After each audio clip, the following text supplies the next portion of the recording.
মাকরিহিম আন্না দাম্মারনাহুম ওয়া কওমাহুম আজমাইন। হে নবী, আপনি নজর করে দেখেন যে মানুষগুলো ষড়যন্ত্র করেছিল, আমি আল্লাহ তাদের এই ষড়যন্ত্রের পরিণাম কি করেছি। আন্না, আমি নিজে, ওয়া দাম্মারনাহুম ওয়া কওমাহুম আজমাইন, তাদের ষড়যন্ত্রের যে 20 দাঁত আমি নিজে ভেঙে দিয়েছি, আমি ধ্বংস করে দিয়েছি তাদের জাতি পর্যন্ত। যে জাতি নিয়ে এতদিন পর্যন্ত ভুয়া একটা মিথ্যা জনগণের মাঝে, আমরা মুক্তিযোদ্ধার দল, ওরা মিথ্যা কথা। এ কথা যারা বলতো আপনি তাকান তো, তাদের ভেতরে মুক্তিযোদ্ধাকে, তার বাবা এক জায়গায় ছিল আটক, 2 বোন আর এক জায়গায় ছিল, তাদের পরিবারে একটা দেখান যে সে মুক্তিযোদ্ধা। একটা পেয়েছিল বিআই, সে তো রাজাকার। একটা বিআই পেয়েছিল রাজাকার না? আপনি ফরিদপুরে যান, তার বাবা যে একেবারে কমান্ডার ছিল রাজাকারের, সেটা প্রমাণ আছে। নুরু মিয়া, আপনার বংশে কেউ নেই, আত্মীয় স্বজনের ভেতরে কেউ নেই। কিসের জন্য ভুয়া তুলেছিলেন যে মুক্তিযোদ্ধার দল? মুক্তিযোদ্ধার যিনি দায়িত্বে ছিলেন শহীদ প্রেসিডেন্ট জিয়াউর রহমান, তার নাম বললে মানায়? আপনি ধারে কাছে নেই, ওখানে বসে বসে শুধু আগুন বাগুন খেয়েছে। আর আন্দাজে এই মিথ্যা বলে ছড়িয়ে দেশের মানুষকে ধোঁকা দিয়ে একটা বোকা বানিয়ে রেখেছিল। কথা বলেন না কেন? এখন যারা বড় বড় নেতৃত্ব দিচ্ছে দেশে, বিএনপি বলেন, জামাত ইসলাম বলেন, তারা বলছেন আপনি একটা দেখান যে মুক্তিযোদ্ধার সময় আপনার দলের একটা লোকের ভূমিকা ছিল। এদের স্বাধীন হোক আপনারা চাননি। হ্যাঁ, ভারত থেকে মুক্ত হওয়ার জন্য ওই সময় দেশ 2 টুকরা হয়ে যায়, পাকিস্তান আর ভারত। ভারত ষড়যন্ত্র করে পরবর্তীতে পাকিস্তান থেকে আমাদেরকে আলাদা করে দেয়, কারণ আমাদের শক্তি যেন খর্ব হয়ে যায়। ওরা পাকিস্তান থেকে আমাদেরকে এক টুকরা করে দিয়ে যদি ওরা বন্ধুত্বের দাবি করে, সারা জীবন নাকি ওরা আমাদের বন্ধু, ওরা আমাদের কি শত্রু? ওরা আমাদের বন্ধু। ওরা নিজেরা বলে যে আমরা তোমাদেরকে আলাদা করে একটা আদি স্বাধীন রাষ্ট্র দিয়েছি, আমরা 7 সিস্টারের মাধ্যমে আপনাদেরকে আরো 6 ভাগ করে দিচ্ছি। সুবহানাল্লাহ। আপনি 1 ভাগ করে যদি বন্ধুত্বের দাবি করেন, আমরা কয় ভাগ করছি? 6 ভাগ। 6 ভাগ করে দেব, অসুবিধা নেই। আপনাদের বড় বন্ধু না আমরা? হ্যাঁ। বন্ধু প্রতিবেশী এই আচরণ করে মানুষ। ওদের সাথে যতগুলো বর্ডার আছে দেখেন, প্রত্যেক জায়গায় মার খায়। পাকিস্তানে মার খায়, এই কথা বলেন না কেন? ঠিক। চীনে মার খায়, নেপালে মার খায়, মায়ানমারেও মার খাচ্ছে, ভুটানে মার খায়, আফগানিস্তানের একটা সরু গলি আছে ওদের দেশের সাথে, ওখানেও গেলে মার খায়। শুধু আমাদেরকে মারে। এখানে এই মার খাওয়া আমাদের বন্ধ হয়ে গেছে, এখন বন্ধ হবে ইনশাআল্লাহ। দেখছেন না, সবাই ঐক্যবদ্ধ হয়ে গেছে। আপনারা যত ঝামেলা করবেন এই দেশ তত মজবুত হবে ইনশাআল্লাহ। এদেশে আর দলমত থাকবে না, এদেশে এখন সবাই এক, আমরা সবাই মজলুম। কথা বলেন না কেন? কিচ্ছু হয়নি, যারা যা করছে উস্কানিতে পা দেওয়া যাবে না। আলিফ, সাইফুল ইসলাম আলিফকে হত্যা করার পরে একটা ষড়যন্ত্রের জাল বিছিয়েছিল, দেখলো না এখানে হালে পানি নেই। এদেশের মানুষ এত সংযম, এত ধৈর্যের পরিচয় দিতে পারে। শুধু এরকম না, যত বিষয় সামনে আসবে কোনোটাই পা দেওয়া যাবে না। ধৈর্যের সাথে যদি মোকাবেলা করতে পারি না আমরা, আর এখন যেভাবে ঐক্যবদ্ধ হচ্ছে জাতি, আজকেও ডক্টর ইউনূস প্রত্যেক ধর্মের গুরু যারা, তাদেরকে ডাক দিয়েছেন, প্রত্যেক ধর্মে। সে মুসলমান বলেন, হিন্দু বলেন, খ্রিস্টান বলেন, বৌদ্ধ বলেন, মুশরিক বলেন, যারাই আছে দেশে সবার গুরু যারা, তাদেরকে ডাক দিয়ে ঐক্যবদ্ধ করার চেষ্টায় আছে। লোকটার মাথায় কিন্তু বুদ্ধি আছে, দেখেছে? এসে এক ধমকে দিয়েছিল, এখনো পর্যন্ত ওদের ঘুম আরাম হয়ে গেছে। বলেছিল বাংলাদেশ যদি শান্তিতে না থাকে, 7 সিস্টারও শান্তিতে থাকবে না। গত পরশু দিনের টকশো দেখেননি? আপনারা তো এসব খেয়াল রাখেন না, আপনারা তো আল্লাহর ওলি। 45 মিনিট আমি দেখছিলাম, আমি ঢাকাতে ছিলাম। 7 জন হিন্দু মিলে পাগল হয়ে গেছে ডক্টর ইউনূসের একটা কথা নিয়ে। ডক্টর এনায়েতুল্লাহ আব্বাসী হাফিজাহুল্লাহ, উনি কয়েকটা ফর্মুলা দিয়েছিলেন সরকারকে, যে এইগুলো করেন ওরা বাপ ডাকবে আমাদের। এতদিন তো দাদা ডাকতো, বাপ ডাকবে। ওদের বাপ হওয়া ঝামেলা, কারণ ওদের মা তো গরু। বাপ ডাকলে তো আরেক সমস্যা। ওদের মা যদি গরু হয় তাহলে বাপ হবে ওই জিনিস, যাতে আমাদেরকে বাপ ডেকে ফেলবে শেষ পর্যন্ত। পাকিস্তান থেকে শুধু চিনি এসেছে, এই পাগল হয়ে গেছে ওরা। তুরস্ক থেকে কিছু মাল আসতে আরম্ভ করেছে। চীন থেকে এখন এই বাণিজ্যিক সম্পর্ক বাড়ানোর জন্য বাংলাদেশ জামাত ইসলাম সহ বিএনপি সহ প্রায় 18 জন না 19 জন গেছে কয়েকদিন আগে, ফিরে এসেছে পরশুদিন।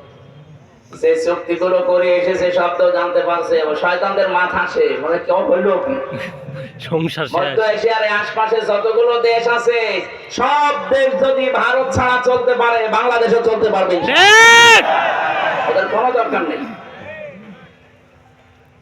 শুধু বাংলাদেশের এই 18 দল বাদ দিয়ে, না কয় দল যেন 14 দল, এই 14 দল বাদ দিয়ে আমরা যারা আছি সবাই মাজলুম। সবাই কি? আর মাজলুমের কোনো দল নেই। এ দেশের জন্য আমরা সবাই এক। কথা বলেন না কেন? ভারতের সব জাতি মিলে যদি দেশের জন্য এক হয়ে যেতে পারে, ওরা অন্যায় করছে তারপরেও এক, আর আমরা ন্যায়ের পথে এক থাকতে পারবো না মানে? অবশ্যই। সবাই এক হও, এ নির্দেশ কার? আল্লাহ। এর ভেতরে যদি কেউ ফাটল ধরায় বিভিন্ন ইস্যু তৈরি করে, বুঝবেন এটা জাতির বেঈমান। সে সেই হোক। এখনো পর্যন্ত অনেক ইসলামী নাম নিয়ে, অনেক আলেম ওলামা পীরের নাম নিয়ে জাতির ভেতরে এখন ফাটল ধরানোর চেষ্টায় আছে যে না ওরা আকীদা ঠিক নেই, ও বিএনপির জিয়াকে মানে, ও জামাত ইসলামের মওদুদীকে মানে, এই সমস্ত কথা বলে অনেকে ফাটল ধরাবে, ওর নাক সামনাসামনি খুলে ফেলবে। এখন আমার দেশ থাকছে না, ও ফতোয়া দিচ্ছে কোন কার কি বিশ্বাস ঠিক নেই। ওগুলো আগে পরে, আগে আমার দরকারের দেশটা শান্ত করার। কথা বলেন না? এই জন্য আমরা আহ্বান জানাই আলেমদের পক্ষ থেকে, জাতীয় মসজিদের খতিব যিনি মুফতি আব্দুল মালিক সহ প্রত্যেকেই জানাচ্ছে সরকারকে, আপনি ভারতের এই ব্যবসা বাণিজ্য সব বন্ধ করে দিন। আমদানি রপ্তানি সব বাইরে, বিশেষ করে চীন, পাকিস্তান, তুরস্ক এদের সাথে আরম্ভ করেন, সৌদি আরবের সাথে। দেখেন ওরা পাগল হয়ে শেষে সাইলেকে বাপ ডাকবে।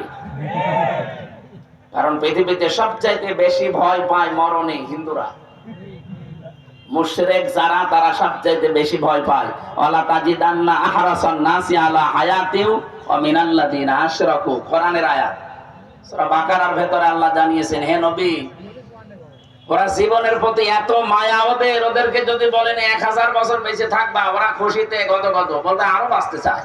তার মানে বেশি দিন বেঁচে থাকার আকাঙ্ক্ষা মুশরিকদের। কাদের বলেন? আমাদের যারা ঈমান আছে, আমাদের বেশি দিন বেঁচে থাকার আকাঙ্ক্ষা নেই। আমরা তাড়াতাড়ি যেতে পারলেই বাগানে যেতে পারি, ইনশাআল্লাহ। বাগান মানে জান্নাত। বলেন বলেন জান্নাত। আল্লাহ রাব্বুল আলামিন বলেন, আল্লাযীনা তাতাওয়াফাহুমুল মালাইকাতু তাইয়্যিবিনা ইয়াকুলুনা সালামুন আলাইকুম উদখুলুল জান্নাতা বিমা কুনতুম তা'মালুন। বলেন আল্লাহু আকবার। সূরা নাহাল 14 নম্বর পারার 9 নম্বর পৃষ্ঠা 13 নম্বর লাইনের 32 নম্বর আয়াতে আছে, আপনি যখন মরণের বিছানায় আছাড় খেয়ে পড়বেন, ফেরেশতারা আসবেন, বলবে আল্লাহর বান্দা জীবনটা পবিত্র করে রেখেছিলে এই সংসার বিক্ষুব্ধ পৃথিবীতে, যেখানে সবাই গুনার কাজ পাল্লা দিয়ে করে, সেখানে নিজেকে বাঁচানোর জন্য, পবিত্র রাখার জন্য বহু চেষ্টা তুমি করেছিলে। এজন্য ফেরেশতারা আপনাকে অভয় জানাবে, বলবে ইয়াকুলুনা সালাম, শান্তি তোমার উপরে বর্ষিত হোক, উদখুলুল জান্নাতা, প্রবেশ করো আল্লাহর এই জান্নাতে, বিমা কুনতুম তা'মালুন, এতদিন যা করেছো তার পুরস্কার প্রতিদান আল্লাহ এইটা তোমাদের দিয়েছেন। এজন্য আমরা জীবনকে যারা পবিত্র রাখতে চাই, এই পৃথিবীতে এত গুনার লাইন গুলো খোলা আছে, স্রোতের মতো মানুষ গা ভাসিয়ে দিচ্ছে। কঠিন পরিস্থিতিতে আমরা যারা এখনো আমাদের চরিত্রের উপরে টিকে আছি, আমাদের ঈমানের উপরে, মরণের বিছানায় যখন আছাড় খেয়ে পড়বেন, দেখবেন অবশ্যই ফেরেশতা এসে জান্নাত দেখাবে। গতকালকে কুমিল্লায় বাংলাদেশ জামাত ইসলামীর একটা কর্মী সম্মেলন ছিল। সভাপতির বক্তব্য শেষ হওয়ার পরে মাইকে ঘোষণা দিচ্ছে 8টা দামি মোবাইল এবং একটা টাকা ভর্তি মানি ব্যাগ পাওয়া গেছে। যাদের হয় প্রমাণ দিয়ে এটা নিয়ে যাবেন, পৃথিবীর ইতিহাস পাল্টিয়ে ফেলেছে। সুবহানাল্লাহ। আপনি দেখান তো বাংলাদেশে কোন সমাবেশের পরে ঘোষণা দেওয়া হয় যে মোবাইল পাওয়া গেছে 8টা? আমি তো আজ পর্যন্ত দেখা দূরের কথা শুনিও নাই। কথা বলেন। যারা গিয়েছিলেন মানুষ না, এদের ভেতরে লোভ নেই, লালসা নেই। জীবনটা এমন ভাবে তারা পবিত্র তৈরি করছে, এমন ভাবে চরিত্রকে অর্জন করছে, বানাচ্ছে, এগুলো পাওয়ার পরেও সে মানুষগুলো মানুষের হাতে পৌঁছিয়ে দেওয়ার জন্য ব্যস্ত।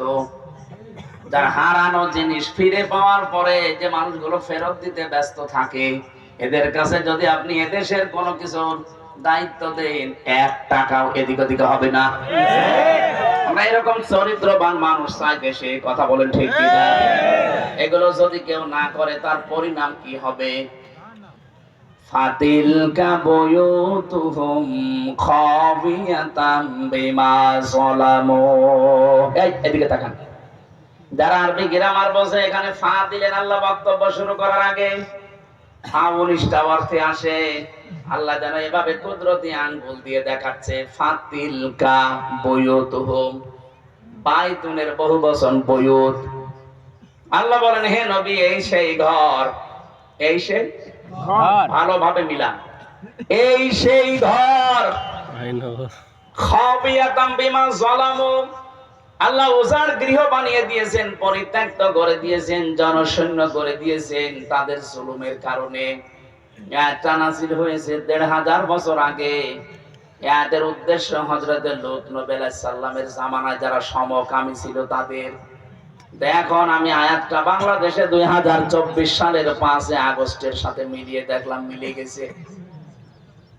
আল্লাহ যেন হাত দিয়ে বাংলাদেশের দিকে ইশারা দিয়ে দেখাচ্ছে, জনগণ একটু দেখ, এই সেই ঘরগুলো, এই সেই জালেমদের ঘর, যেখানে বসে ওরা জুলুম করতো, ফন্দি আটতো, মানুষকে মিথ্যা মামলা দিয়ে, মিথ্যা সাক্ষী দিয়ে, জেলে দিয়ে আনন্দ করতো।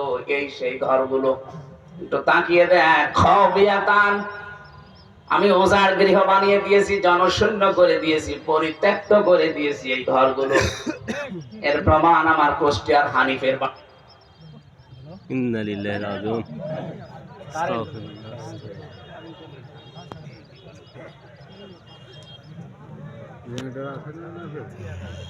আমি আসার সময় দেখছিলাম বাড়িটা পরিত্যক্ত হয়ে আছে। এখন জাতীয় টয়লেট, মানুষজন যায় ওই দিক থেকে আগে কাজ সারে।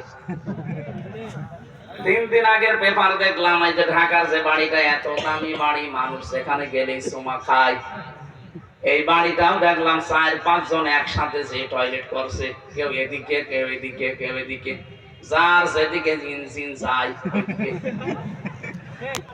পরিত্যক্ত তো করেছে, আল্লাহ টয়লেট বানিয়ে দিয়েছে। এক কথা বলছেন না কেন?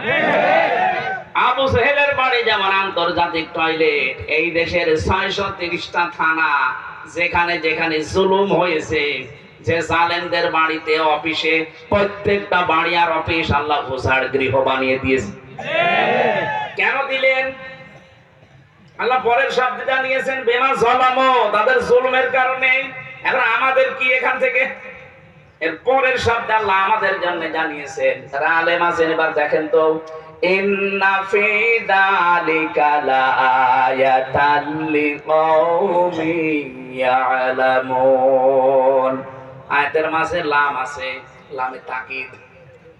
আল্লাহ তাকিদ দিয়ে যারা জানাচ্ছেন, অবশ্যই এর ভেতরে শিক্ষা আছে যারা জ্ঞানী সম্প্রদায় তাদের জন্য।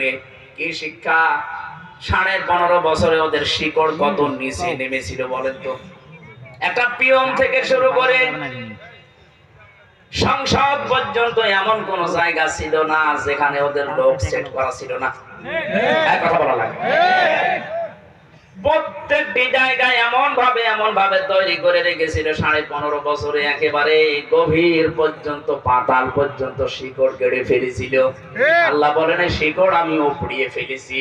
ফাকুতিহা দাবিরুল কওমিল্লাযিনা যালামু, জালেমদের শিকড় কেটে দেওয়া হয়েছে। কেটেছে কে? আল্লাহ। আরো জোরে বলেন আল্লাহ। এই জনগণের মাধ্যমে আল্লাহ এমন শিকড় কেটে দিয়েছে, হে পৃথিবীর পরবর্তী যারা আসবে তারা শোনো, এখানে কিন্তু লা দিয়েছেন। ইন্না ফি যালিকা লায়াতাল লিকাউমিন ইয়ালামুন। পরবর্তী প্রজন্ম যারা আসবে তারাও যদি ক্ষমতায় বসো, সাবধান, জুলুম করবা না। তোমরা যদি জালেম হয়ে যাও, তোমাদের বাড়ি ঘর এরকম পরিত্যক্ত করে দেব। আজ শোনার পরে যদি কেউ শিক্ষা না নেয়, তার কপাল পোড়া। এটা শুধু আল্লাহ আমার জন্য দিয়েছেন, তাম দুনিয়ায় যারাই আছে মানুষ পদ পাচ্ছে তাদের জন্য। এই জন্য জুলুম করে যারা, আল্লাহ বলেন ওদেরকে একটু ছাড় দেন, হাসতে দেন। আজ ভারতের বুকে দেখা যাচ্ছে মুসলমানের মুরব্বী মানুষ ধরে দাড়ি ধরে ওরা ছুরি দিয়ে দাড়ি কেটে দিচ্ছে। এই অত্যাচারের শেষ কোথায়? আর আপনারা বলেন আমাদের দেশে নাকি মানব অধিকার লঙ্ঘন হয়, এদেশে নাকি সংখ্যালঘু নির্যাতন হয়। পৃথিবীর সবচাইতে বেশি সংখ্যালঘু নির্যাতন হয় ভারতে। কথা বলেন না কেন? সবচাইতে বেশি নির্যাতন সংখ্যালঘু, এটা ভারতে হয়। এবং মানবাধিকার পর্যন্ত লঙ্ঘন এখন পৃথিবীতে সবচাইতে বেশি হয় ভারতে।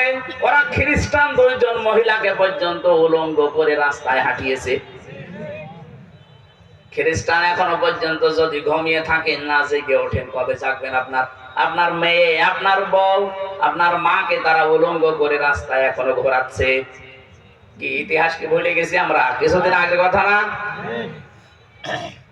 তাম দুনিয়ায় এখন 1 নাম্বার জাতি হিসাবে সবচেয়ে বেশি মানুষ বাস করে খ্রিস্টান ধর্মে। তাম দুনিয়াটাই ইহুদিদের দখলে, ওরা 2 জন মিলে ওরা দুনিয়া চালাচ্ছে। এই অবস্থায় যদি তাদের মাকে, তাদের মেয়েকে, তাদের বোনকে উলঙ্গ করে ভারতের বুকে ঘোরাতে পারে, হাঁটাতে পারে, তারা আর পারে নাকি? সুতরাং আপনারাও সতর্ক, সোচ্চার হন। তাম দুনিয়া যদি এক হয়ে যায়, 120 কোটি হিন্দু ও মুখের ফু দিলে উড়ে যাবে। আমাদের এখানে এক সবচাইতে বড় শিক্ষা, আমরা যেন সামনে কারো উপরে জুলুম না করে, আছে যে অপরাধ করেছে তার শাস্তি দেওয়া যায়। আল্লাহ বলেন ওদেরকে একটু হাসতে দেন, ওদেরকে ফুর্তি করতে দেন, অচিরে ওরা ওদের জালমে জুলুমের পরিণতি দেখতে পাবে। কিন্তু যারা জুলুম করবে না, ওয়াং যাই নাল্লাযীনা আমানু ওয়া কানু ইয়াত্তাকুন, আমি আল্লাহ নিজে বাঁচিয়ে দেব তাদেরকে, যাদের ভেতরে ঈমান থাকবে আর যাদের তাকওয়া থাকবে। এই মানুষগুলোকে বাঁচানোর দায়িত্ব কার? আল্লাহ। তাহলে আমার এতক্ষণ পর্যন্ত আলোচনার সারবস্তু এই, দুনিয়া সব একদিকে হয়ে যাক, আমাদের বাংলাদেশে এখন ঐক্যবদ্ধ হওয়া লাগবে। এটা এখন সবচাইতে বড় বিষয়। সত্যি যদি 18 কোটি মানুষ মায়ের পেটের মতো সিমেন্টেড হয়ে যেতে পারি, আল্লাহর কসম তাম দুনিয়া একদিকে হলেও কিচ্ছু হবে না। এত শক্তি ঐক্যের। আল্লাহ এটা আমাদের বুঝে অনুধাবন করে যার যার জায়গা থেকে এটা মেনে চলার তৌফিক দেন, বলেন আমিন। আর আমরা যেন জালেম হয়ে না যাই। জালেম হলে আমাদের বাড়িও আল্লাহ এরকম হানিফের বাড়ির মতো পরিত্যক্ত করে দেবে। কথা বলেন না কেন? শুধু কি হানিফের বাড়ি, সারা বাংলাদেশে যত জালেমের বাড়ি আপনি তাকান, এই নওগাঁ, আমি নাম নিলাম না, যাদের কি দাপট ছিল দেখেছেন, কোথায় তারা? কই সে বক্স চেয়ারম্যান কই? পাওয়া যাচ্ছে না খুঁজে। মজুমদার সাহেবকে দেখলাম সরিয়ে টলাতে টলাতে যাচ্ছে, আর মানুষ ঘৃণা ভরে তার দিকে তাকাচ্ছে। আরে ভাই, জেলে তো আদালতে তা আমাদেরও নিয়ে গেছে, মানুষ দেখেছে আর কান্নাকাটি করেছে, আর ওদেরকে দেখলে মানুষ এখন পচা ডিম মারতেছে। কি দাপট ছিল তাদের! আল্লাহ সবগুলো মাটির সাথে মিশিয়ে দিয়েছেন। কর্নেল ফারুক খানকে দেখলাম নিজে চলতে পারে না, অন্যের সাহায্যে লাঠি নিয়ে চলছে। আপনারা জেলে যারা জাননি তারা বুঝবেন না, আমি নিজে জানি, 3 বছর ছিলাম জেলের ভেতরে। যদি সত্যি আরামে থাকতে চান, বাইরে থেকে আপনারা টাকা পাঠানো লাগবে, নয়তো আপনি আরামে থাকতে পারবেন না। ওখানে কেউ কারো না। ওদের যে অবস্থান দেখলাম, ওদের টাকা পাঠাবে কে? কারণ যারা পাঠাবে তারাই তো পালিয়েছে। কথা বলে না কেন? কর্নেল ফারুক খান, সাধন চন্দ্র মজুমদারের যে অবস্থা শরীরে, নিজেরা তো কোনো কাজ করতে পারে না অন্যের সাহায্য ছাড়া, বাইরে থেকে যদি টাকা পাঠানো বন্ধ হয়ে যায়, ও ভেতরে যে অবস্থা, ও নিঃশ্বাস বন্ধ হয়ে মরে যাবে। কিচ্ছু করা লাগবে না, শুধু যোগাযোগ বিচ্ছিন্ন করে দেবে আমাদের মতো। আমরা তো কোরআন শরীফ পড়তে পারতাম, কোরআন নিয়ে ব্যস্ত থাকতাম, ও শয়তানরা তো কোরআনও পড়তে পারে না, এমনি মরে যাবে টেনশনে।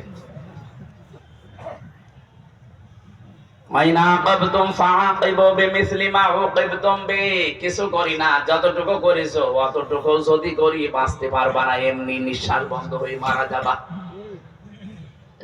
আমি আবার বলছি আমরা যারা সামনে যাব চেয়ারে, সে যেই হোক, আমরা যেন জালেম হয়ে না যাই। কথা বলে না কেন? জালেম হলে কিন্তু আপনার খবর আছে। সূরা নমলের 51, 52, 53 নাম্বার আয়াত দলিল, আপনাকে আল্লাহ পরিত্যক্ত করে দেবে। সে আল্লাহ এখন আর নেই, আছে একটু মুরব্বী হয়ে গেছে, না চোখে কম দেখে। লা তাআখুযুহু সিনাতুন ওয়ালা নাওম। আল্লাহ পাক বলেন, আমি ঘুমাই না, ঘুমের তন্দ্রা পর্যন্ত আমার আসে না, আমি ঘুমাইও না। আমি যদি ঘুমিয়ে যাই, তামাম পৃথিবী আমার সৃষ্টি জগৎকে দেখবে, একটার সাথে আরেকটা ধাক্কা লেগে সব চুরমার হয়ে যাবে। এজন্য আমি ঘুমাই না, এটা ঠিক রেখেছি। আমার ঝিমানিও আসে না, ঘুমের ভানও ধরি না। সুতরাং উনি ঠিক জায়গা মতো আছে, ওনাকে ওই জায়গায় বিশ্বাস করা লাগবে যে সবার উপরে কে? আরো জোরে বলেন। বাংলাদেশে একটা শিরিক এখনো পর্যন্ত জারি আছে, এটা আমরা তুলে দিতে চাই। কি? যারা বলে ক্ষমতার উৎস জনগণ, এটা শিরিক। কারণ এটা আল্লাহর কাজ, ক্ষমতার উৎস কে? আল্লাহ। আপনি যদি মনে করেন আমারে বলছে, আমি আপনাকেই বলছি, কারণ আমি দেখতে পাচ্ছি আপনি কোরআনের চোখ লাগিয়ে আপনি জাহান্নামে যাচ্ছেন। যারা এই বিশ্বাস করেন ক্ষমতার উৎস জনগণ, এটা শিরিক। আর শিরিক করলে সেই লোকটা হয় মুশরিক। কথা বলেন না কেন? মুশরিকের জন্য আসল জায়গা জাহান্নাম। ইন্নাহু মাইয়ুশরিক বিল্লাহি ফাকাদ হারামাল্লাহু আলাইহিল জান্নাহ ওয়া মাওয়াহুন নার ওয়া মা লিয-যালিমিনা মিন আনসার। বলেন আল্লাহু আকবার। দুনিয়ায় আর যাই করেন সব আল্লাহ হয়তো মাফ করে দিতে পারে, তার সাথে যেগুলো, কিন্তু শিরিক যদি করেন আপনার মাপ নেই, আপনার জায়গা জাহান্নাম যাওয়া লাগবে। আপনার জন্য জান্নাত আল্লাহ হারাম করে দেয়। এইজন্য এই শিরিকে যারা আছেন যে ক্ষমতার উৎস জনগণ, ক্ষমতায় দিতে পারে জনগণ, এটা কিন্তু শিরিক চলছে। এই বিশ্বাস এখনই পাল্টাতে হবে, ক্ষমতার উৎসকে। হ্যাঁ বলেন না কেন? যাদের বিশ্বাস নেই এখনই পরিবর্তন হওয়া লাগবে। না কিসের কারণে আসলেন এখানে? আপনার রূপ দেখাতে এসেছেন, আপনার রূপের মতো রূপ আর এখানে কারণ নেই, পাল্টাতে হবে। আমি এক কথাই বলছি, শিরিক কাকে বলে? আল্লাহ যেটা পারে ওইটা অন্য কেউ পারে, এই বিশ্বাস করার নাম শিরিক। কথা বলছেন? আল্লাহ যেটা পারে ওইটা অন্য কেউ পারে, এই বিশ্বাস করার নাম। আরো জোরে বলেন, বলুন। এখনো পর্যন্ত কার ভেতরে বিশ্বাস আছে বলেন তো যে ক্ষমতার উৎস জনগণ? হাত বলেন তো। নওগাঁ কি সব আল্লাহর ওলি হয়ে গেছে? মুশরিক যারা সব পালিয়েছে না, আপনি যে দল করেন, কিন্তু এই বিশ্বাস করা লাগবে আপনি মনে প্রাণে যে ক্ষমতার উৎস জনগণ নয়, ক্ষমতার উৎস কে? আল্লাহ। যদিও শুনতে ছোট মনে হচ্ছে, আর কি, আরে আর কি মানে? এইটাই তো আপনার জান্নাত জাহান্নামের গ্যারান্টি। আপনার ঈমানই যদি ঠিক না থাকে জান্নাত যেতে পারবে না। সুতরাং আশা করছি এটা যাদের বুঝে হোক না বুঝে হোক ভুলে আছেন, আপনি পাল্টিয়ে যাবেন। আমিন।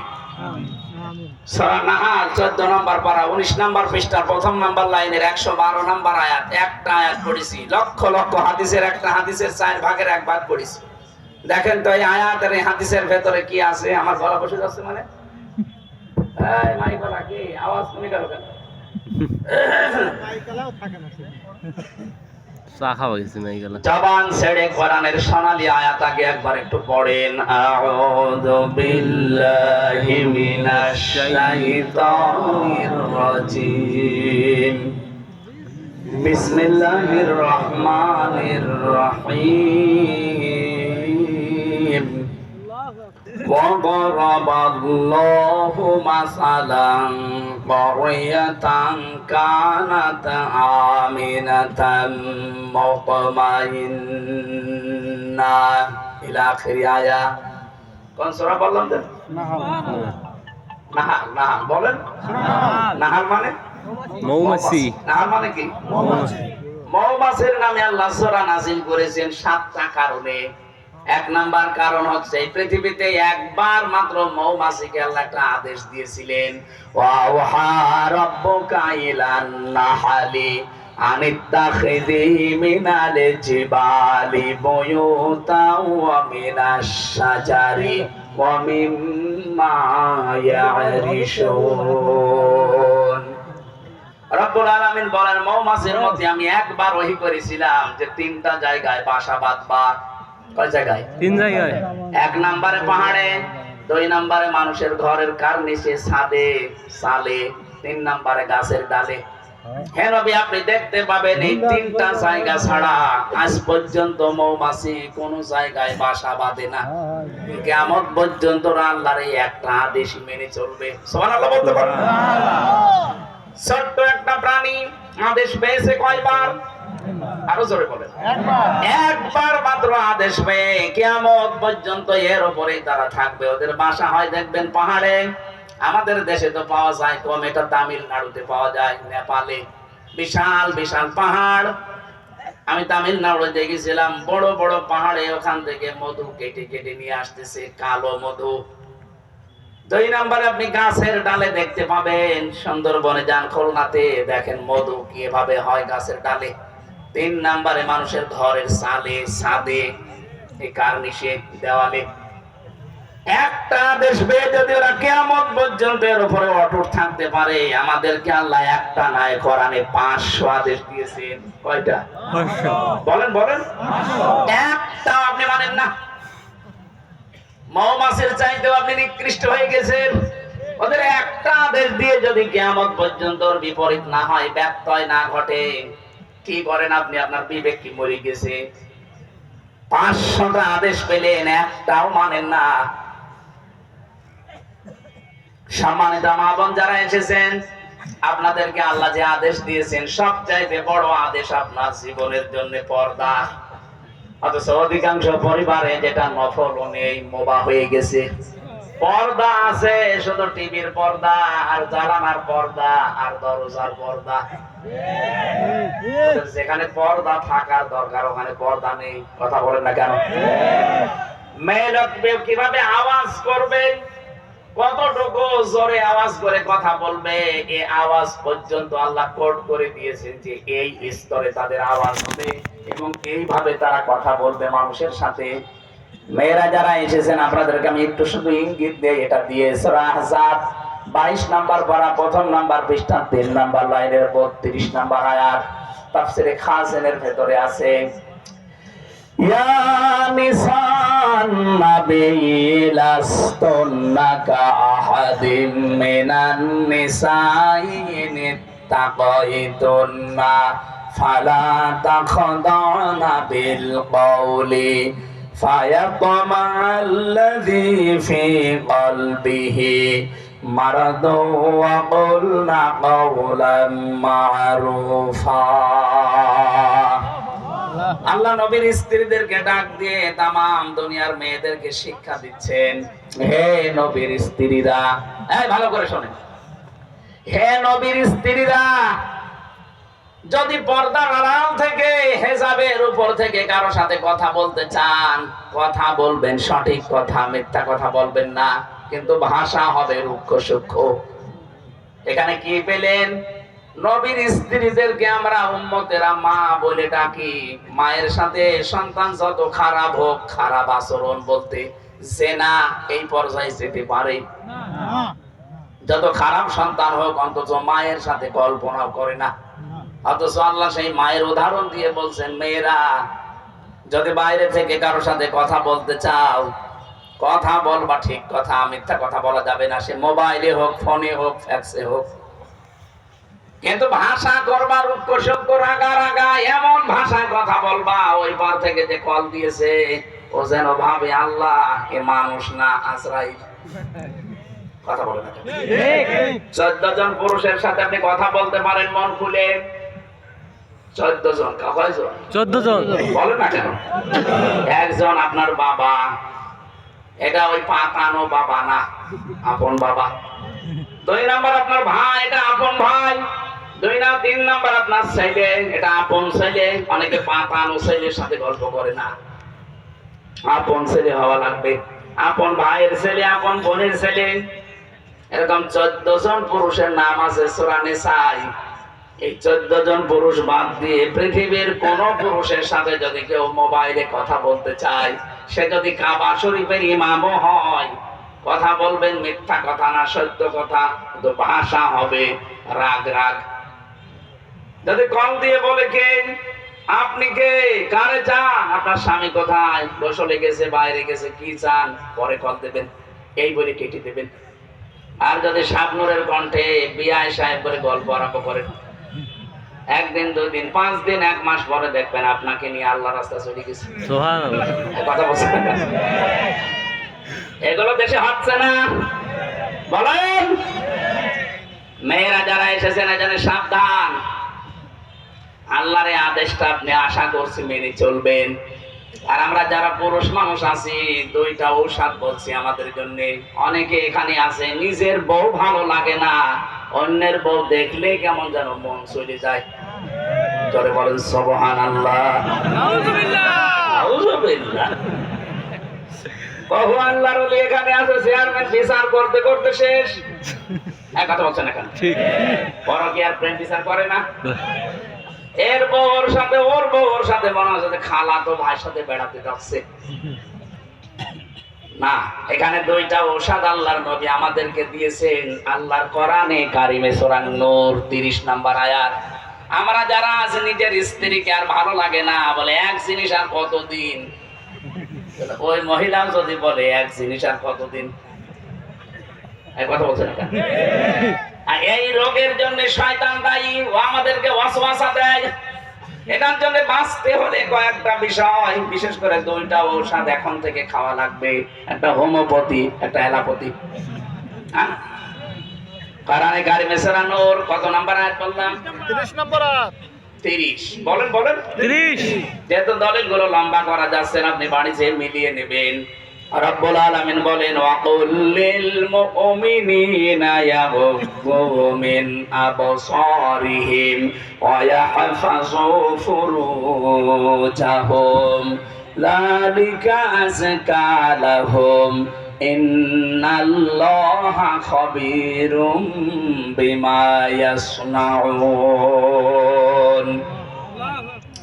আমি সহ যত মানুষ এখানে পুরুষ আছি, সে যে বয়সের হোক, আমাদের এই 2টা ঔষধ লাগবে যদি চরিত্র হেফাজত করতে হয়। কথা বলেন না কেন? আল্লাহ বলেন মুমিন পুরুষেরা, আপনি বলেন তাদেরকে তারা যেন পরনারী দেখলেই চোখ নিম্নগামী করে রাখে, 2 নম্বরে লজ্জা স্থানের হেফাজত করে। সত্যি যাদেরকে শয়তান ওয়াসওয়াসা দিয়ে ধোঁকা দিয়া যে পুরা পরিবেশটা, পরিবারটা ধ্বংস করে ফেলছে, যারা পরকীয়া প্রেমের দিকে ঝুঁকে পড়েছেন, যারা বিবাহিত কোন স্ত্রীর সাথে লাইনে আছেন, এমনি যদি আপনার বিয়ে করতে মন চায়, অবিবাহিত কোন কারোর সাথে কথা বলে আপনি ঠিক করে ফেলেন, কিন্তু বিবাহিত কোন মহিলার সাথে লাইন করলে আপনার দুনিয়াও শেষ, আখিরাতও শেষ। 1 নম্বরে আপনি তার স্বামী যদি বৈধভাবে তালাক না দেয়, আপনি জীবনও তারে বিয়ে করতে পারবেন না। বা 2 নম্বরে তারে ছাড়া আপনি বাঁচতেও পারবেন না, কষ্টে মরবেন। এরকম পরকীয়া প্রেম অন্যের স্ত্রীর সাথে চালিয়ে যাচ্ছে আল্লাহর নাম নিয়ে, এখানে নেই? কারা কারা আছেন হাত তোলেন তো। এই এলাকায় মনে হয় এগুলো চলে না, কারণ শরীর চলে না, এরা করবে। যদি কেউ এরকম কোন গুনায় থাকেন, এটা কিন্তু সগীরা না, কবিরা গুনাহ। বিশেষ করে নিজের পাশের প্রতিবেশীর স্ত্রীর সাথে, ভাবির সাথে যারা লাইন করেছেন, সে যেভাবেই হোক এই মুহূর্তে তাওবা করে থেমে যান ওখানে, যে না ব্রেক। কারণ ওর তো স্বামী আছে, আপনি জীবনও বিয়ে করতে পারবেন না তার সাথে যতদিন ওর স্বামী বৈধভাবে তালাক না দেবে। আবার তারে ছাড়া আপনি থাকতেও পারবেন না, আপনার কষ্ট হবে। এই জন্য আপনাকে আমি বাঁচার জন্য বলছি লাইনটা কেটে দিন। এখনই ওদের মোবাইল নাম্বার ডিলিট করা লাগবে। যাদের অন্য জায়গায় লাইন আছে মোবাইল নাম্বার এক্ষুনি ডিলিট করে দেবেন। সে হোয়াটসঅ্যাপ হোক, ইমোতে হোক, মেসেঞ্জারে হোক আর নাম্বারে হোক, এক্ষুনি ডিলিট করা লাগবে। কারা কারা এগুলো করবেন হাত তোলেন তো। কোন এলাকায় ওয়াজ দিয়েছেন সব তো বলি বসে আছে। আলহামদুলিল্লাহ। সম্মানিত মা বোনেরা, আপনার এই স্বামীরা এ মানুষ না, এসব ফেরেশতা। সুবহানাল্লাহ। এরা এক নারীতে আসক্ত। আলহামদুলিল্লাহ। এই ঔষধ মনে হয় আপনারা খাচ্ছেন। 14 জন নারী বাদ দিয়ে আপনার এই চক্ষুকে নিম্নগামী করে রাখা লাগবে। যত সুন্দরী যত পরিমণি সামনে আসুক না কেন, 14 জন। নিজের আপন মা, নিজের আপন বোন, আপন খালা, আপন ফুফু, নিজের আপন মেয়ে, পুত্রবধূ, এরকম 14 জন মহিলা বাদ দিয়ে যারা সামনে আসবে না, ওইটা আমার জন্য আর দেখা যায় না। সঙ্গে সঙ্গে চোখ নিম্নগামী করা লাগবে, এটা আল্লাহর নির্দেশ। 2 নম্বরে লজ্জা স্থানের হেফাজত করা লাগবে। ভারত বহু চেষ্টা চালিয়েছিল পিন আপ করা পত্রিকা, আকাশ সংস্কৃতির নামে বিভিন্ন উলঙ্গ অর্ধ উলঙ্গ ছবি, সিনেমা, থিয়েটার দিয়ে আমাদের লজ্জা স্থান যেন ধ্বংস হয়ে যায়, পারে না। কথা বলে না কেন? হাজার হাজার লক্ষ লক্ষ ওয়েবসাইট থেকে বিভিন্ন কন্টেন্ট এখন যিনি তথ্যের দায়িত্বে আছে নাহিদ ইসলাম, উনি সরিয়ে ফেলার চেষ্টায় আছে। ছোট মানুষ তো একা একা কি করবে? যারা আছি আমরা নিজেরা সচেতন হব। বাইরে দেখা যেটা জায়েজ নেই, মোবাইলে কম্পিউটারে ওটা দেখা জায়েজ নেই। এক কথা বলছে না কেন? যখনই আসবে সামনে মনে করবেন না আল্লাহ আমাকে দেখছে, ফেরেশতারা লিখছে, আজরাইল পেছনে দাঁড়িয়ে আছে, যে কোনো সময় আমাকে ধরতে পারে। এই 3টা জিনিস যদি সামনে থাকে, যত রকমের মন আপনার সেদিকে যাক, আপনাকে ফিরিয়ে রাখতে পারবে ইনশাআল্লাহ। কিন্তু আপনার মনটা শক্ত করা লাগবে। আপনি যেন মনের উপরে কন্ট্রোল আনতে না পারেন না, আপনাকে এই উলঙ্গ ছবি, সিনেমা, থিয়েটার থেকে আপনাকে কেউ বাঁচাতে পারবে না। হয়তো আপনার মায়ের ভয়ে, চেয়ারম্যানের ভয়ে সামনাসামনি করলেন না, কিন্তু গোপনে এমন জায়গা আছে যেখানে বাধা দেওয়া আল্লাহ ছাড়া আর কেউ নেই। কথা বলে না কেন? আমি সহ যারা এসেছি, আমাদের চরিত্রকে যদি পবিত্র রাখতে হয়, পরিষ্কার করা লাগে, নিরাপদ করতে হয় চরিত্র। অবশ্যই যেটা সামনে দেখা যায় আছে, এটা মোবাইলে দেখা যায় আছে। যেটা সামনে দেখা যায় নেই, নিজে দেখলে আনন্দ পান আর অন্য কেউ দেখলে আপনার লজ্জা লাগে, এই মুহূর্তে ওইটা ডিলিট করে দিন, নয়তো আপনার কবিরা গুনাহ হচ্ছে অল টাইম। এরকম জিনিস মোবাইলে নেই। আমি কথা বোঝাতে পেরেছি? নিজে দেখলে আনন্দ লাগে, অন্য কেউ দেখলেই আপনি লজ্জা পান। এমন কোন কন্টেন্ট, এমন কোন সিন, সিনারি, নাচ গান হোক, সিনেমা হোক যদি থাকে, এক্ষুনি ভাই ডিলিট করা লাগবে। ভাই মাহফিল শুধু শুনতে আসা না। এখন যদি লজ্জাও পান মোবাইল বের করতে, বাড়ি যাওয়ার আগেই ডিলিট করে দেবেন। কারা কারা করবেন হাত তোলেন। আপনার বাটন মোবাইল আপনি হাত তুলেছেন কোন কারণে? ও ছাতায় কি আছে? আলহামদুলিল্লাহ, এই মুরব্বীর মোবাইলই নেই। ও সবসময় আল্লাহ রাসূল নিয়ে আসে, ওর মোবাইলই নেই। আলহামদুলিল্লাহ। এবার আসেন আমরা সেই গ্রামের দিকে যাই। মৌমাছিকে একটা আদেশ পেয়ে যদি ওরা ব্যত্যয় না ঘটায়, সারা জীবন পালন করে। আমাদের আল্লাহ আদেশ দিয়েছেন কয়টা? 500। কত? 500। বলেন বলেন। একটা এবার চলছে। অবরাবাল্লাহু মাসালান ক্বরিয়াতান কানাত আমিনাতাম মুতমাইন্না। আল্লাহ বলেন আমি উদাহরণ দিলাম, দৃষ্টান্ত দিলাম একটা গ্রামের। তাফসীরে গ্রামের নাম মক্কা শরীফ লেখা আছে। মক্কা কি? মক্কার নাম লেখা আছে মক্কা। এই গ্রামের উদাহরণ আল্লাহ দিয়েছেন।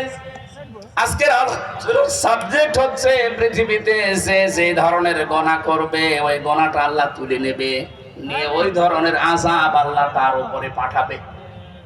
আমি বোঝাতে পারিনি? আপনি যে ধরনের অপরাধ করবেন, এই অপরাধটা আল্লাহ তুলে নেবে, আবার ওইটাই আপনাকে শাস্তি গজব আকারে পাঠাবে আপনার প্রতি। এজন্য আমরা এমন কোন গুনার কাজ যেন না করি যে ওইটা উঠেছে আবার আমার উপরে উল্টা নাযিল হয়।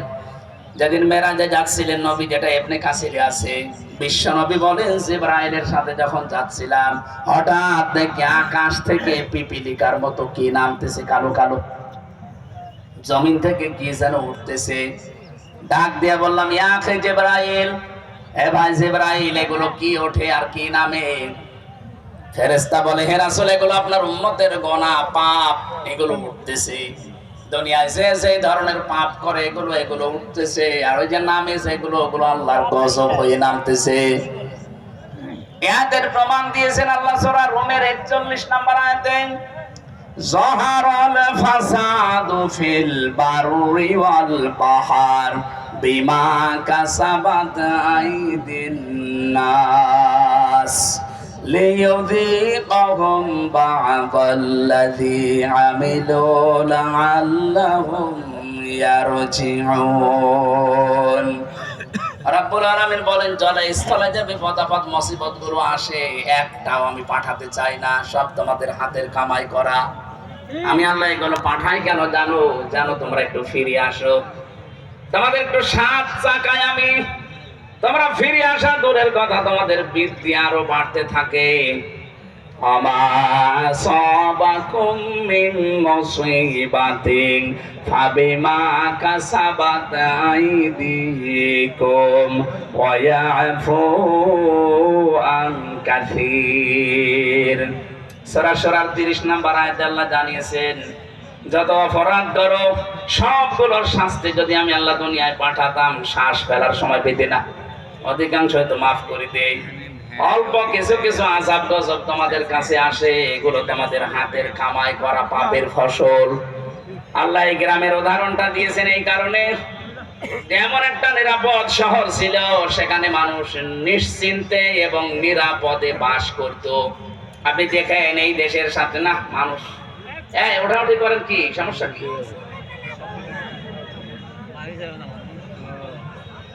না, আপনার তো জোর করে শোনানোর নিয়ম নেই আমার, আপনার শুনতে মনে চাইলেন, না হলে আমি মোনাজাত করে দেবো।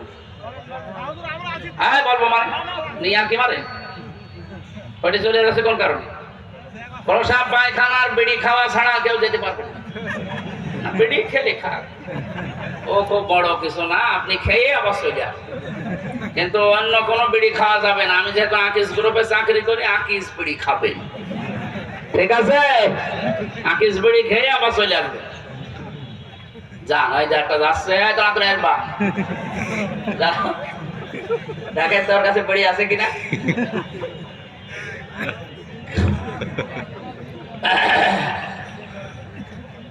নওগাঁবাসী, আমি যেটা বোঝাতে চাচ্ছিলাম, 1947 সালের দিকে আপনি তাকান, এ দেশটা একটা নিরাপদ জায়গায় কিন্তু ছিল।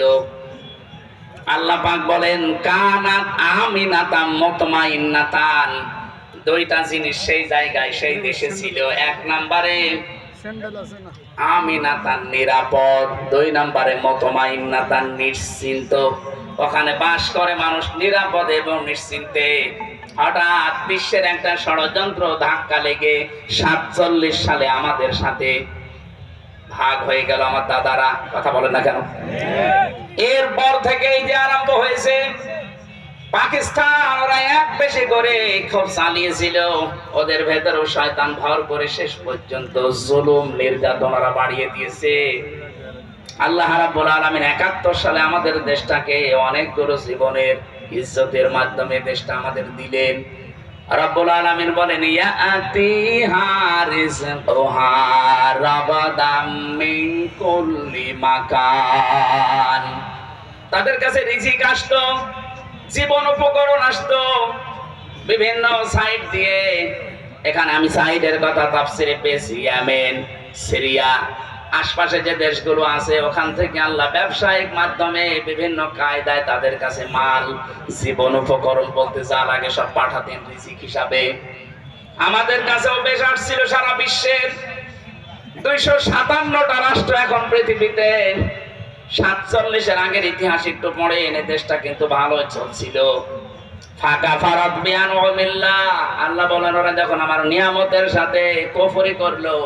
এখানে নিয়ামতের 2টা বর্ণনা আছে। 1 নম্বরে আসল নিয়ামত হচ্ছে আল্লাহর বিধান, 2 নম্বরের নিয়ামতের নাম মুহাম্মাদুর রাসূলুল্লাহ। ওরা যখন বিভিন্ন উপকরণ রিজিক পাওয়ার পরও আমার পাঠানো বিধান এবং আমার রাসূলের সাথে কুফরি করা আরম্ভ করেছে, ফাআদাবাহাল্লাহ, আমি আল্লাহ তাদের পোশাক পরিয়ে দিয়েছি। মজা জাগানোর জন্য লিবাসান জুরি ওয়াল খাউফি। 1 নম্বরে খোদা দারিদ্রে, 2 নম্বরে ভয়। এই যে দুর্ভিক্ষের পোশাক, ক্ষুধার পোশাক এবং ভয়ের পোশাক পরিয়েছিলাম, বিমা কানু ইয়াসনাউন, তারা যা করতো এর কারণে। এবার আসেন আমরা এই দেশের সাথে আজটা মিলে, এটা তো মক্কা শরীফের সাথে। ওই জামানায় যখন আল্লাহর বিধান ওরা মানে নাই, আল্লাহর পাঠানো নিয়ামত রাসূলুল্লাহ, লাকাদ মান্নাল্লাহু আলাল মুমিনিনা, পৃথিবীতে আল্লাহর নবী মুমিনদের জন্য একটা নিয়ামত। একটা কি? এই নিয়ামতকে ওরা না মেনে যখন জুলুম, অত্যাচার, নির্যাতন এমনকি দেশ থেকে তাড়িয়ে দিয়েছে। এখন তো নবী নেই, নবীর ওয়ারিস আছে। এই 15.5 বছরে নবীর ওয়ারিসদের সাথে আপনি যা করেছেন, এই কারণে এই বিপদগুলো আল্লাহ দিয়েছে। দুর্ভিক্ষ বলেন, ভয় বলেন, এটা এখন বিভিন্ন ষড়যন্ত্রের ভয় চলছে। এগুলো সব আলেমদের সাথে খারাপ ব্যবহারের পরিণাম।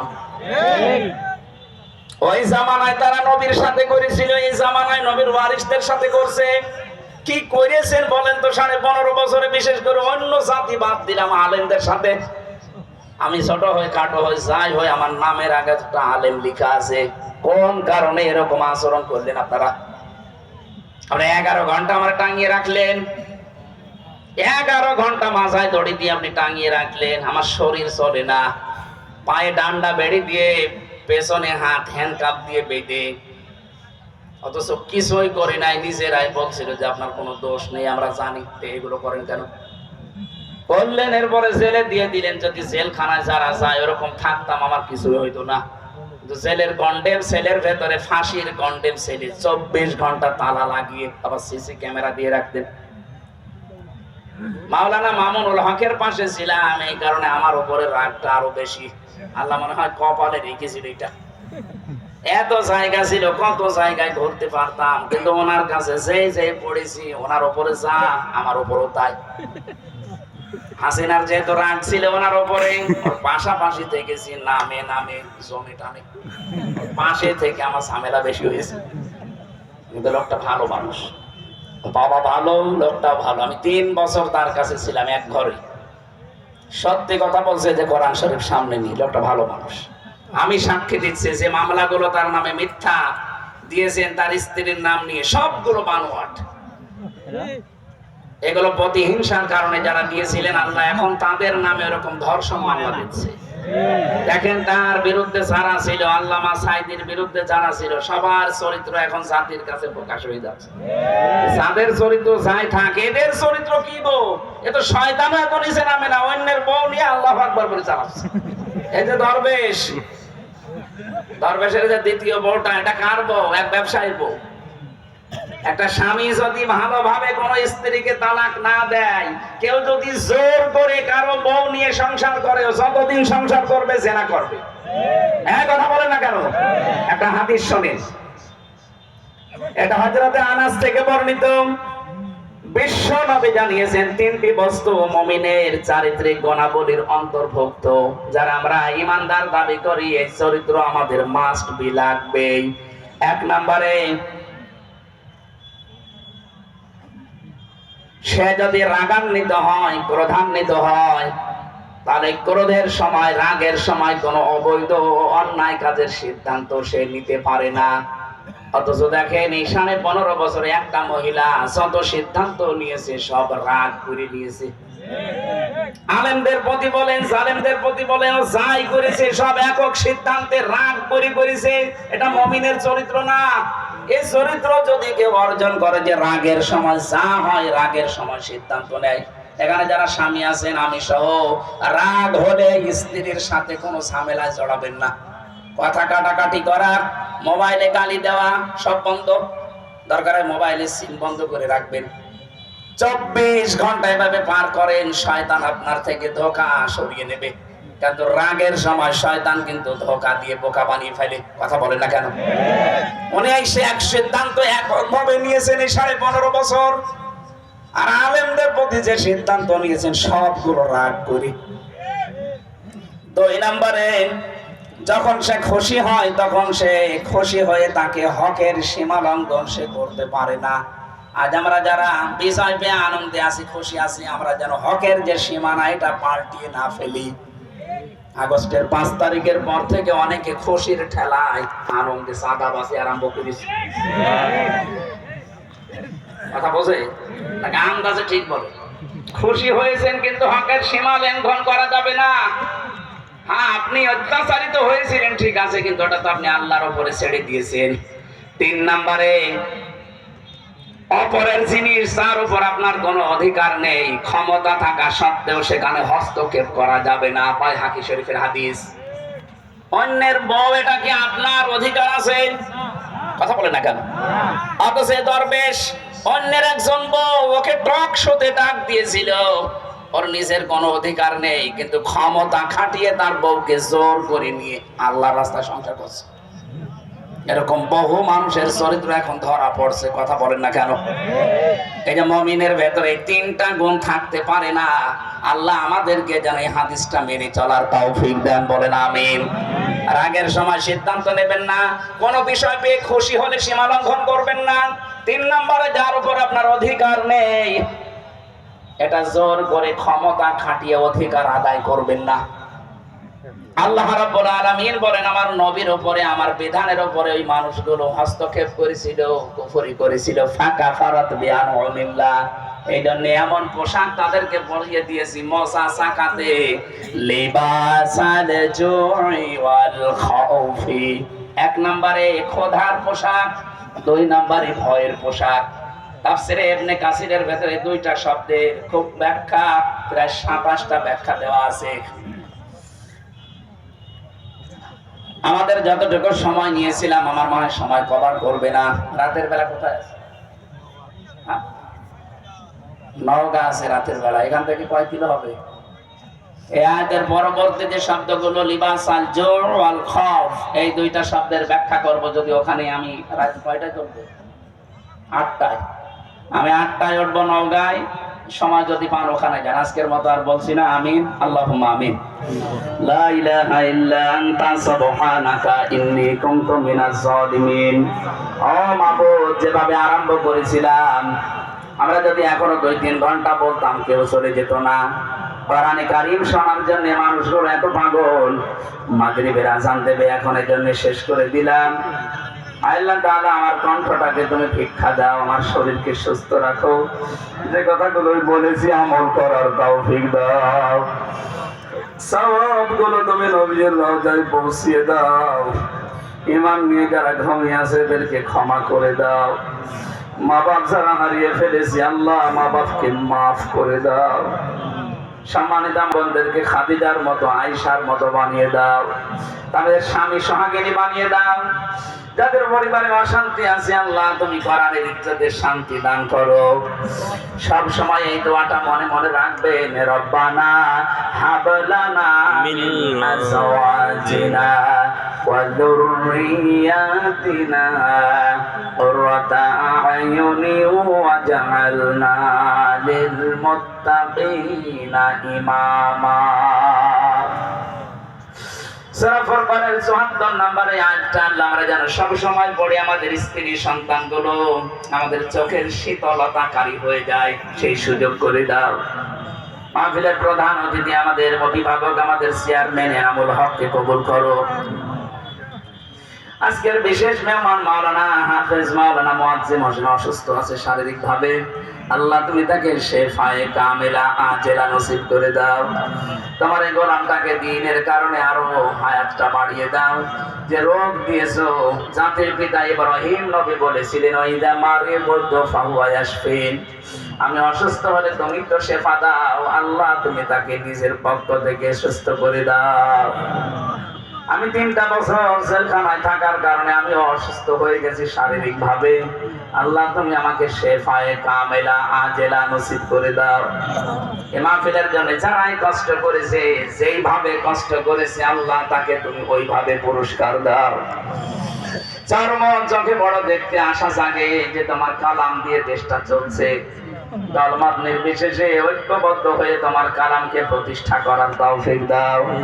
যে ষড়যন্ত্রগুলো আমাদের প্রতিবেশী নামে কলঙ্ক, এই মুশরিকরা, এই মালায়নরা করছে, আল্লাহ তুমি তাদের থেকে আমাদেরকে রক্ষা করো।